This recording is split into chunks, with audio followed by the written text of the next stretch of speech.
So in my past 3 videos, I showed you a few shady practices that are common in the credit card processing industry. In this video, I'm going to show you something different.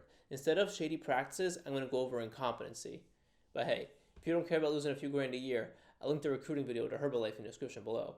But for everybody else, get ready to see what happens when you let these idiots process your payments unchecked. Hi, my name is Ivan Nikolov. No, I don't work for the KGB because I have this weird passion for analyzing credit card statements, which came to me while I was door knocking as a merchant services agent.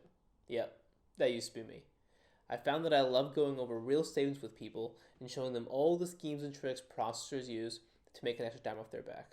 So the best way I've found that I can show you these tricks processors use is to actually go over real statements. What most people don't realize is that credit card processing is the only unregulated market in the American banking sector, well supported by lobby groups. Credit card processors purposely craft their statements to be too deceptive for obvious reasons, to the point where even a business accountant can't figure out what they mean, how they work, or where crucial contractual information is hidden. So let me not waste your time, and let's get to the statement. Today, I have a statement from for a building supply store. Now, a building supply store obviously accepts a lot of business cards, and what a lot of people don't know is that the card brands like Visa, MasterCard, and Amex have specific programs for various industries, including B2B, which actually lower the hard cost of processing payments. Now, this hard cost is called interchange, and that's what we're going to be looking for here today. As we're looking through this statement, we start seeing all these fees, but instead of seeing rates, we just see interchange charges. Very ambiguous. Where are the rates? Well, this processor decided it would be a really good idea to put all of the rates at the very end of the statement. Now you see here all the corporate cards and business cards, but everything is looking good here. What I'm interested in is Amex, because Amex is the simplest to spot. Amex groups all of their cards into 3 categories based on ticket size. And here we see what I'm talking about. Tier 2, Tier 1, T3, and what do we see here? Retail. And here we see the rates for each category and the fees deducted. Now, B2B pricing is not only cheaper, but the average ticket threshold is much bigger.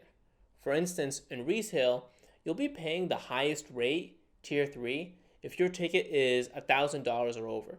While in B2B, your ticket has to be over $7,500 for it to go into the Tier 3 category. And if we look here, the average ticket of this business's Tier 3 revenue, we see it's well below $7,500, which means that there's a strong chance all of these transactions would fit into the B2B Tier 2 category, saving the business 60 points. Do you know what this means? Just because this processor is completely negligent, this business is losing up to $2,200 a year. So here's something for you to take home.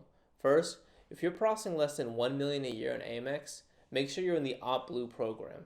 That's what this pricing model is.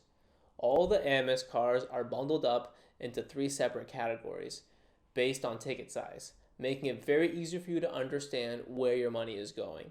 Second, check to make sure you're in the right programs. Now, this is hard to do with the other card brands, but you can use Amex as a reference point.